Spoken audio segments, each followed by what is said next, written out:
Hola, ¿qué tal? Bienvenidas y bienvenidos a una nueva edición de nuestros temas del día. Les saluda a Luis de Jesús y como es de costumbre les invito a revisar nuestra pregunta del día. Ahí la tienen en pantalla. Nuestra pregunta de hoy es sobre Venezuela. En otro acto injerencista, Estados Unidos volvió a llamar a elecciones justas y libres de la Asamblea Nacional de Venezuela. Mientras tanto, el canciller Jorge Arriaza asegura que Estados Unidos de América lo que quiere son elecciones bajo su control para forzar un cambio de gobierno como lo hicieron en Bolivia. ¿Cuándo respetará Estados Unidos la soberanía de los demás países? Participe de nuestra pregunta del día y deje su opinión. Vamos a iniciar de inmediato. La Cámara de Representantes de Estados Unidos sigue esta tarde la discusión de la propuesta para limitar las acciones bélicas del presidente Donald Trump sin la autorización del Congreso. La propuesta impulsada por la presidenta de la Cámara Baja, la demócrata Nancy Pelosi, busca limitar los poderes de guerra de Trump con respecto a Irán. La propuesta ha recibido el respaldo de más de 200 votos en esa instancia legislativa. Este es entonces nuestro primer tema del día. Debemos evitar la guerra, y la actitud arrogante en esta administración es sorprendente. Y el presidente, para que él diga, oh, le informo leyendo mis tweets. No, esa no es la relación que nuestros fundadores tenían en mente en la Constitución de los Estados Unidos cuando le dieron el poder a la Casa Blanca para hacer una cosa en términos de nuestra seguridad nacional y al Congreso para declarar la guerra y asignar los recursos y derechos. Para conocer los pormenores de lo que ocurre en el Congreso este jueves, vamos hasta Washington con nuestro corresponsal Jorge Estoso y el siguiente reporte. Adelante, Jorge. Según una nueva encuesta, la mayoría de los estadounidenses, el 55%, cree que el asesinato del líder militar iraní Qasem Soleimani ordenado por Trump ha hecho a Estados Unidos un país más inseguro. Solo el 24% cree que es ahora más seguro, según un sondeo del diario USA Today y la encuestadora Ipsos.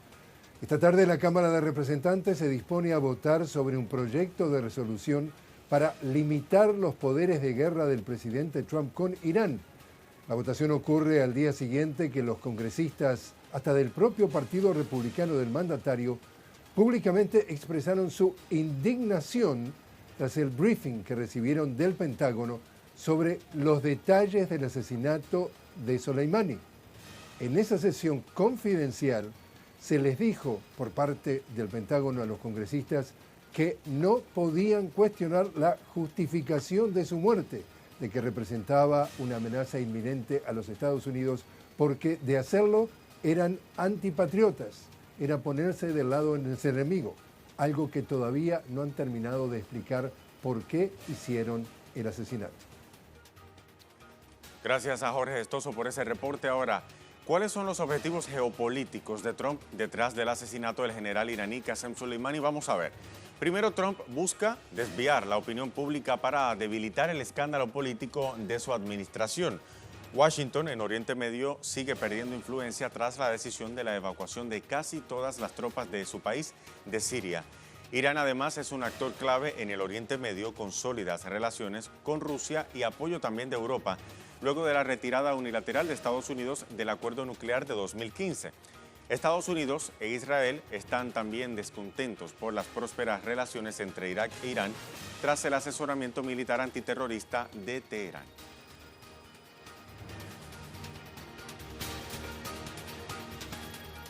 En medio de todo este panorama político, el líder supremo de Irán, el ayatolá Ali Jamenei, señaló que los ataques a bases estadounidenses en Irak solo fueron una bofetada y no la venganza real por la muerte de Soleimani.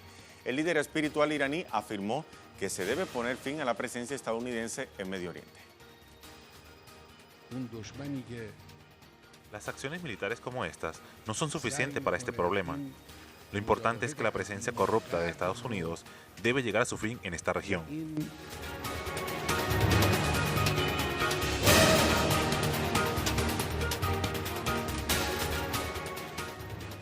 Bien, momento de revisar nuestra pregunta del día. Una vez más, en otro acto injerencista, Estados Unidos llamó a elecciones justas y libres de la Asamblea Nacional de Venezuela. Jorge Arriaza asegura que Estados Unidos lo que busca son elecciones bajo su control para forzar un cambio de gobierno como en Bolivia. Pero ¿cuándo respetará Estados Unidos la soberanía de los demás países? Participe de nuestra pregunta del día y deje su opinión.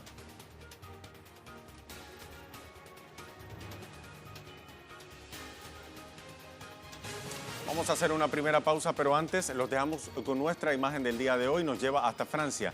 Una nueva manifestación tomó las calles de París y otras ciudades en ese país este jueves contra la reforma de pensiones del presidente Emmanuel Macron.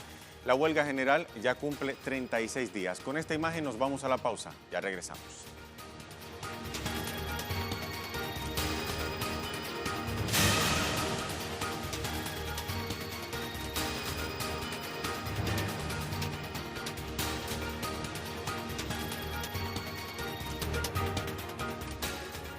Ya estamos de vuelta en nuestros temas del día de hoy. Nos vamos a España. El líder del Partido Socialista Obrero, Pedro Sánchez, acudió al Palacio de la Moncloa este jueves para anunciar la conformación de su gobierno luego de su investidura en el Congreso español. Este es nuestro segundo tema del día. El gobierno contará con una vicepresidencia de Derechos Sociales y Agenda 2030, asumida por Pablo Iglesias. Irene Montero será ministra de Igualdad, Alberto Garzón, ministro de Consumo, Yolanda Díaz de Trabajo y Manuel Castells será ministro de Universidades. Se trata de la primera confirmación oficial de la estructura del nuevo Ejecutivo. Sánchez se comprometió a anunciar la composición total de la estructura la próxima semana para dar lugar al primer Consejo de Ministros de ese nuevo gabinete.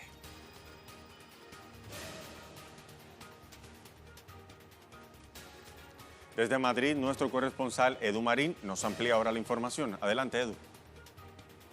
Saludos desde Madrid. El próximo gobierno español tendrá 4 vicepresidencias. Así lo ha anunciado el presidente del Ejecutivo, Pedro Sánchez, que también ha dicho que 3 de esas 4 vicepresidencias estarán asumidas por mujeres.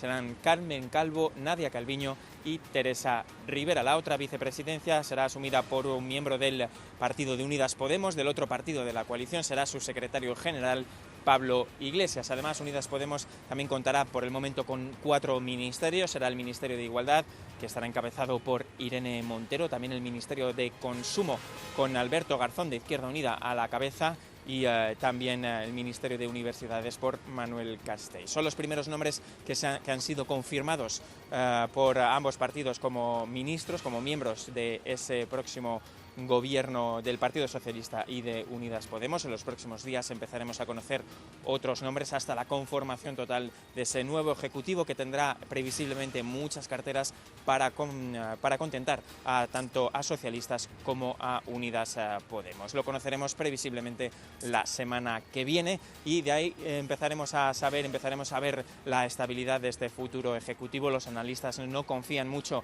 en que se vaya a cumplir la legislatura, los 4 años de legislatura, debido a las diferencias entre Unidas Podemos y el Partido Socialista. Veremos. El primer paso estará en los presupuestos generales del Estado, que se tendrán que aprobar en los próximos meses, pero también ese gobierno no depende por sí solo para aprobar a esos presupuestos, sino que también necesita el apoyo de otros partidos debido a la amalgama de partidos que hay en el Congreso de los Diputados, y entre esos partidos están los independentistas catalanes y vascos, que van a vender caro su apoyo también a esos presupuestos generales del Estado. Gracias a Edu Marín por ese reporte. Mientras, también en España la justicia desconoció el dictamen del Tribunal de Justicia Europeo que otorga a Oriol Junqueras inmunidad parlamentaria y le concede el cargo como eurodiputado. El juez Manuel Marchena alegó que el dictamen del Tribunal Europeo no precede ante la sentencia firme contra Junqueras de cumplir 13 años de prisión por supuestos delitos de sedición y malversación. Junqueras obtuvo un escaño en las últimas elecciones parlamentarias europeas, lo que le permitió adquirir su inmunidad, y también debía presentarse el 13 de enero en Estrasburgo para asumir su condición de eurodiputado. Mientras tanto, Esquerra Republicana de Cataluña exhortó a la justicia española a acatar el pronunciamiento del Tribunal Europeo. De momento, ninguna autoridad europea se ha pronunciado al respecto.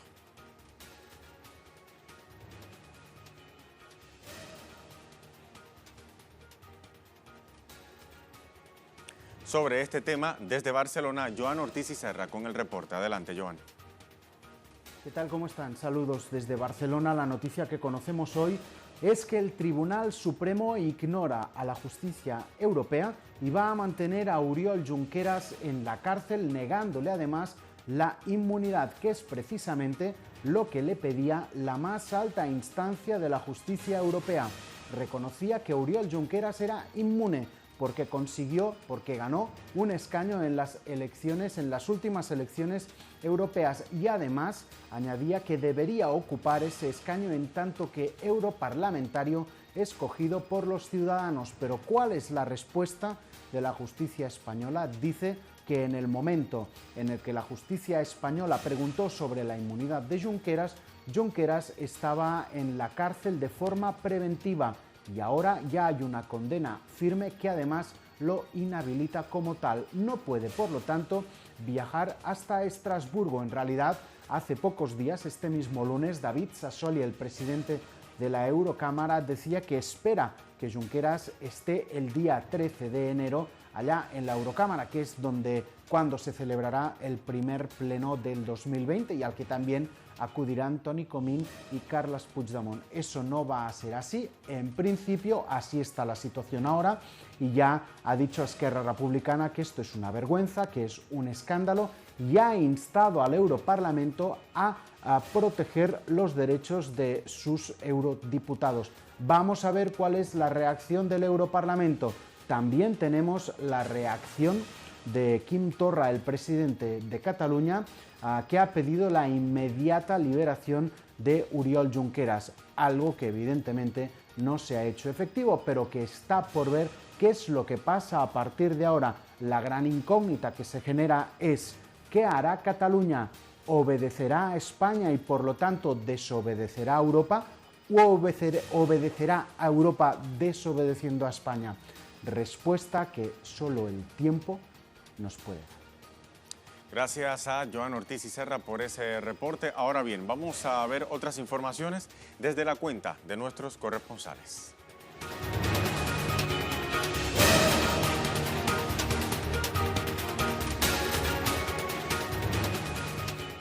En nuestra información de ahora nos vamos a ver, ahí tenemos la cuenta de Eduardo Martínez desde México. Padres y madres de los 43 estudiantes normalistas desaparecidos de Ayotzinapa se reunieron con el presidente de México, Andrés Manuel López Obrador, pidieron mayor celeridad en las investigaciones y expresaron su beneplácito por el regreso de expertos independientes internacionales. Esa es la información desde México. También tenemos información desde Colombia.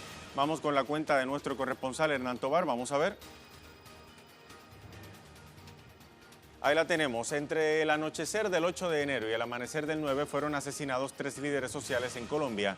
Extremadamente preocupante para el desarrollo de los liderazgos sociales en el país. Escuchemos. De conocer el violento asesinato de Gloria Ocampo, asesinada en el departamento del Putumayo, cuando entre la noche de ayer y la madrugada de hoy se conocían 3 asesinatos más. El primero, Carlos Alonso Quintero, asesinado en la vereda Cañozábala, en el municipio Puerto Guzmán, en el departamento del Putumayo. El segundo, Emilio Campaña, asesinado en la vereda El Mango, en el mismo departamento Putumayo. Y la tercera, una reconocida líder social del departamento del Huila. Ella fue asesinada en Algeciras. Difícil la situación para los líderes sociales. Desde las diferentes plataformas de derechos humanos se exige al gobierno la protección inmediata de los líderes sociales. Hay que recordar que desde el año 2016, donde se firmó el acuerdo de paz hasta la fecha, van más de 700 líderes sociales y defensores de derechos asesinados en el país. Muy preocupante la situación para estos líderes en Colombia, que lo que hacen es luchar por sus comunidades. Este es el panorama en materia de derechos humanos tan preocupante que vive el país.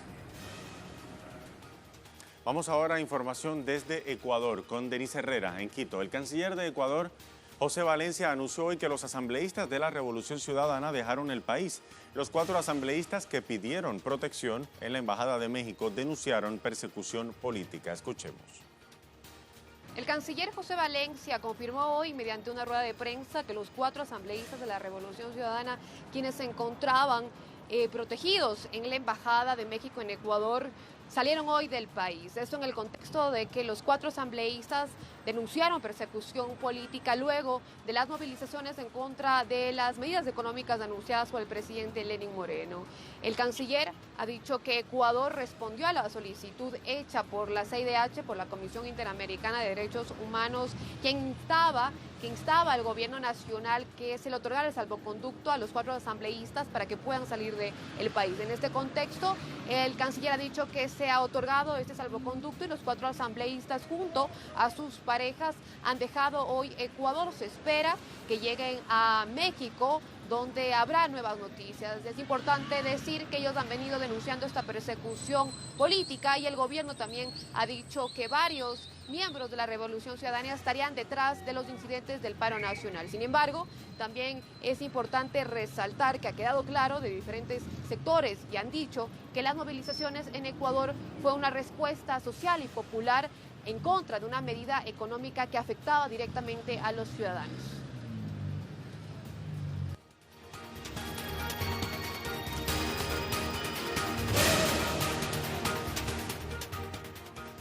Bien, ahora nuestro tema en desarrollo nos lleva hasta Venezuela. El gobierno bolivariano denunció nuevas acciones injerencistas por parte de Estados Unidos. El canciller Jorge Arreaza mostró hoy un documento diplomático emitido por autoridades estadounidenses en el que reconocen su intención de intervenir en las elecciones parlamentarias de la nación suramericana pautadas para este año 2020. De inmediato ampliamos la información con nuestra corresponsal en Caracas, Madeleine García. Madeleine, cuéntanos qué más dijo el canciller Jorge Arreaza sobre esta carta del gobierno estadounidense. Adelante. Hola Luis, te saludamos. Pues sí, en horas de la mañana el canciller Jorge Arreaza mostró este documento que acaba de publicar además en sus redes sociales, una por una, esas páginas en donde pues el gobierno de Estados Unidos circuló entre otros países buscando apoyo internacional para las elecciones parlamentarias. Un documento donde ellos plantean cuál es su posición, cuáles deben ser la estrategia, anexan además un documento multilateral para que aquellos que quieran lo firmen y así puedan hacer una coalición para, intervenir en las elecciones parlamentarias. Recordemos que, según la Constitución de Venezuela, este año corresponde los comicios de la Asamblea Nacional y por eso, en este año parlamentario que inició el domingo 5 de enero, Juan Guaidó era la opción de Estados Unidos para la reelección al Parlamento con un grupo de diputados que, no pudieron llegar a los votos y resultó electo otro presidente de la Asamblea Nacional, también de la oposición, porque hay que decir que la Asamblea Nacional de Venezuela está compuesta por mayoría de diputados de la oposición, pero hay una fractura entre ellos, hay una rebelión entre los propios partidos políticos y los diputados, pero de las regiones del país, que son un aproximado de 30 diputados que se han unido para hacerle frente a lo que ellos llaman la cúpula, una cúpula corrupta que ha recibido dinero de los Estados Unidos y que no dejan surgir ni le dan voz a estos diputados que son de las regiones. Así que, en palabras de uno de ellos, que nos comentaba cuando lo entrevistamos, nos cansamos. Nos cansamos de esta exclusión, nos cansamos de ser nosotros los que busquemos los votos para que ellos estén bien. Es decir, hay una fractura en medio de esto que tiene que ver con lo político y también con las clases sociales dentro de la propia oposición venezolana o dentro de estos partidos políticos. Es decir, estamos viendo un movimiento insurreccional, si se quiere, dentro de la oposición venezolana. Esto llevó entonces a la elección del domingo a este nuevo parlamento o esta nueva directiva apoyado por el Bloque de la Patria, que hicieron un total de 81 votos y de esta manera desplazaron a Juan Guaidó y lo que llaman el grupo del G4, que son los partidos políticos más grandes de acá, de este país, pero que excluyeron a su propia dirigencia. Estos partidos políticos y Juan Guaidó no aceptaron esta situación, hicieron una sesión paralela completamente irregular y de esta manera ellos dijeron que habían acumulado 100 votos de 100 diputados y con eso habían reelecto en una acción completamente fuera de lo constitucional, fuera del reglamento interior de debates a Juan Guaidó. En esa diatriba está esta situación. Ahora, el 17 de diciembre, lo que dijo el canciller fue que se puso a circular, o Estados Unidos puso a circular este documento mucho antes del 5 de enero, ya vemos que fue el 17 de diciembre, y este dato es importante porque ellos aseguraban allí que Juan Guaidó iba a ser reelecto como presidente del Parlamento, y en este sentido necesitaban una coalición de países internacionales para intervenir en las elecciones parlamentarias. Y entre otras cosas, este documento se llama: el gobierno de los Estados Unidos solicita apoyo para un comunicado electoral sobre elecciones libres y justas de la Asamblea Nacional en Venezuela.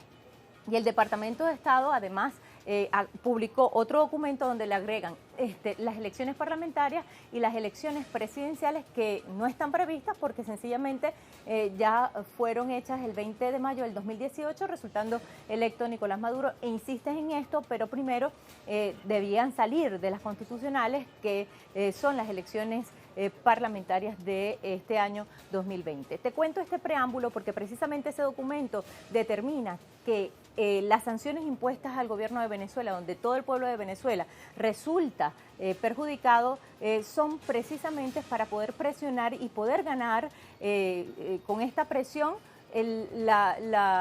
al pueblo venezolano, y de esta manera poder desplazar al gobierno de Venezuela y favorecer, en este caso, a la oposición venezolana. Esto no ha ocurrido. ¿Acepta entonces Estados Unidos que esas sanciones y el bloqueo económico es precisamente por este momento político electoral y para favorecer a su coalición de partidos de oposición de derecha, de la derecha extrema radical? Pero le salió al paso este otro grupo que ellos no se esperaban, de esta derecha más democrática, esta derecha, si se quiere, que tiene intenciones del diálogo, y en esa diatriba se encuentra, y en medio de esto entonces el canciller muestra como una prueba más de esta injerencia este documento. Luis, eso es lo que está pasando y tratamos de explicarlo de esta manera para poder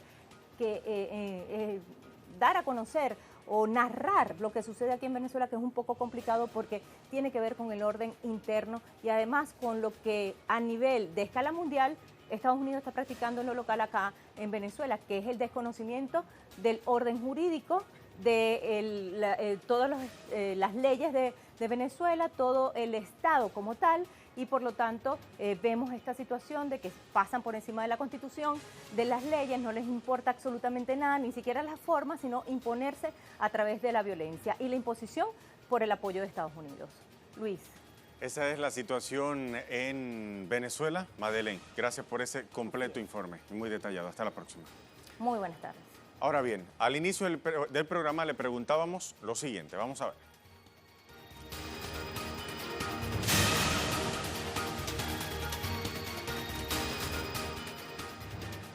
Tiene que ver precisamente con este tema del que nos hablaba nuestra corresponsal Madeleine García.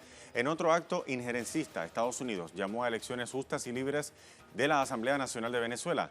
Jorge Arriaza, el canciller, asegura que Estados Unidos de América quiere elecciones bajo su control para forzar un cambio de gobierno como lo hizo en Bolivia. ¿Cuándo respetará Estados Unidos la soberanía de los demás países? Vamos a revisar algunas de las respuestas que tenemos a nuestra pregunta del día. Dice Harley King: nunca, porque no saben lo que es el respeto. Vamos a ver otra respuesta. Wilmer Castro: nunca, ya que Estados Unidos es un imperio creado por el lobby terrorista, guerrista, invasiones y también genocida, dice Wilmer Castro.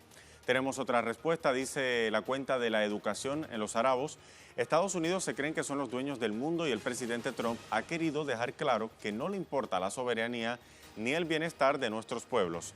Ha dejado claro muchas veces que lo importante son los recursos naturales de los que se pretende adueñar, y también lo acompaña de la etiqueta Trump Impeachment.